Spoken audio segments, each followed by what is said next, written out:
archetypally speaking, that structure is always dead and corrupt. And the reason it's dead is because it was made by people who are dead. And the reason it's corrupt is because things fall apart of their own accord. And the fact that people don't aim properly, let's say, speeds along that process of degeneration. And so what that means, and I think this is something worth knowing. Maybe I'll try standing back here and see if that problem goes away.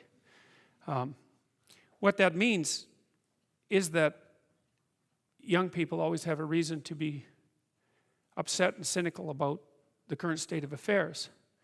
And it's that way forever. And so it's useful, I think, to consider such considerations or such conceptualizations as the patriarchy in that light, because it's an archetypal truth that the social structure is corrupt and incomplete. And what that means is that it's something that you have to contend with every moment in some sense of your life. It's a permanent fact of existence. And to be upset that the structures, the social structures, or even the biological structures within which we live are incomplete and imperfect, is to take that personally. That's the worst part of it. To take that personally is a misreading of the existential condition of humankind, because it's always the case that what you have been given and what you live in is degenerate and corrupt and in need of repair. And it's easier just to accept that, because there's also a positive element, and the positive element is, well, you've been granted something rather than nothing, and maybe you haven't been granted pure hell, because especially in a culture like ours where many things actually function quite well, so there's room for gratitude there. Even if it's a broken machine, it's not one that's completely devastated, and it's not absolutely hell-bent at every second on your misery and destruction. And it easily could be, because many societies are like that. And so the fact that we happen to live in one that isn't corrupt beyond imagining is something to be eternally grateful for. Well, so we live inside a damaged structure, and we also bear responsibility for that damage, because we don't do everything we can to constantly repair it. And you might say, well, that's actually one of the fundamental, people say, well, what's the meaning of life? What they really mean is, what's the positive meaning of life? Because as we've already discussed, the negative meanings of life are more or less self-evident.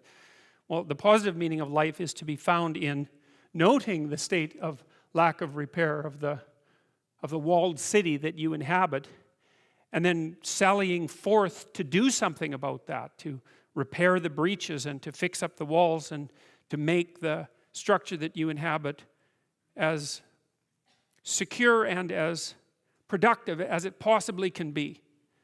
And there's no shortage of opportunities to do that. You can do that in your own mind. You can do that in your own room. You can do that in your own household, in your local community. And maybe if you get good at doing it at all those levels, then you can start to look beyond that. And so there's challenges. That's the thing that's kind of interesting about this insufficient structure, is that it has a set of challenges built into it because of its insufficiency, and perhaps even because of its corrupt nature, that calls forth the potential response from you of heroic adventure. And the heroic adventure is to man the barricades and repair the city. And you can always do that. It doesn't matter what your personal circumstances are. There's always something that isn't right near you, isn't correct, isn't laid out properly, that you could just fix if you wanted to. And one of the things that we're going to talk about tonight is the idea that if you adopt an attitude that's like that the role that you should play is to make things better wherever you are, however you can, that what would actually happen would be that things would get better wherever you are in all sorts of ways, and that we've really, as a species, you might say, or maybe even as singular individuals, we've explored that rarely. It isn't something that's put forth as a proposition that often, and it's quite surprising to me. And I had an interesting experience the other day. I went to the keg. I go there because I have food allergies, and they're very careful with people who have food allergies. And the waiter took me to the table, and he said that he had been watching my lectures, and that's a very common experience. And he was happy about that, and he said that he'd had 2 promotions at the Keg in the last 4 months because he'd been watching my lectures. And like, I really found that an affecting experience, because, you know, you might say, well, he's working as a waiter at the Keg, and there's nothing particularly heroic about that. And I disagree with that, actually, because I don't care where you're located, you can do a hell of a job, and I mean that literally. At whatever job you have, you can take whatever job you have, and you can make it a real nice little piece of absolute misery. Or you can act like a civilized human being and notice that no matter where you are, there's a richness and a complexity that's completely inexhaustible right at hand.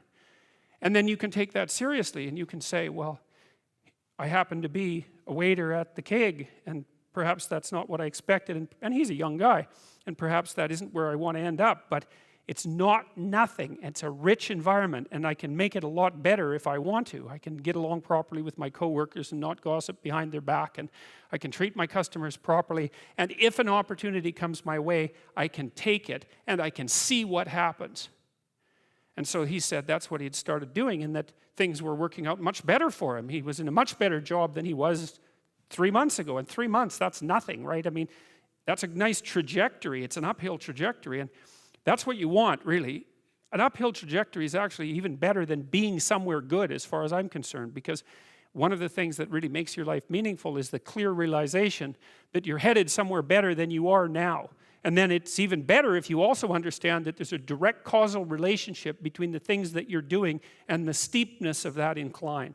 And so I get a lot of letters from people like that, and they're most frequently young men, although not always.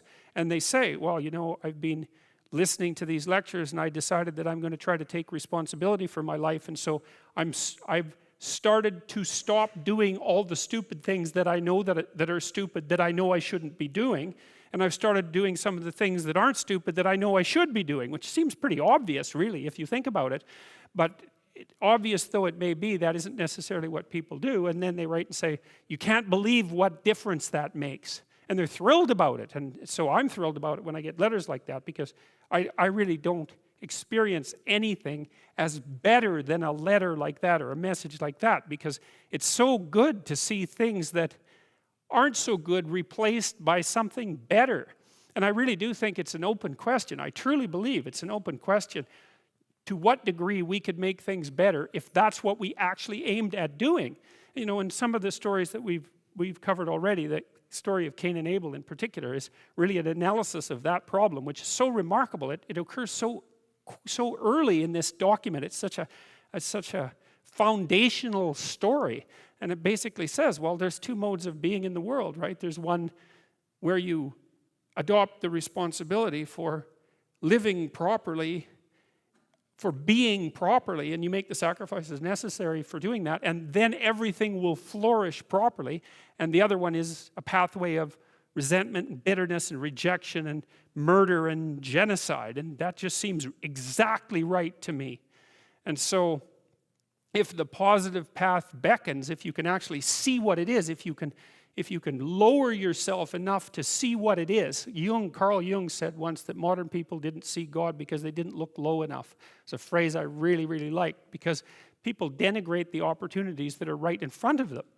And there's no reason to do that, because what's right in front of you is the majesty of being. That's what's right in front of you. It's inexhaustibly complex and full of potential, and there's no reason to assume that wherever you happen to be isn't as good a starting place as anywhere else. Now, you know, I know some people have terrible, terrible lives. They're in situations that are absolutely unbearable. But I also do know that even situations like that can be made a hell of a lot worse by the worst kind of attitude, that's for sure. So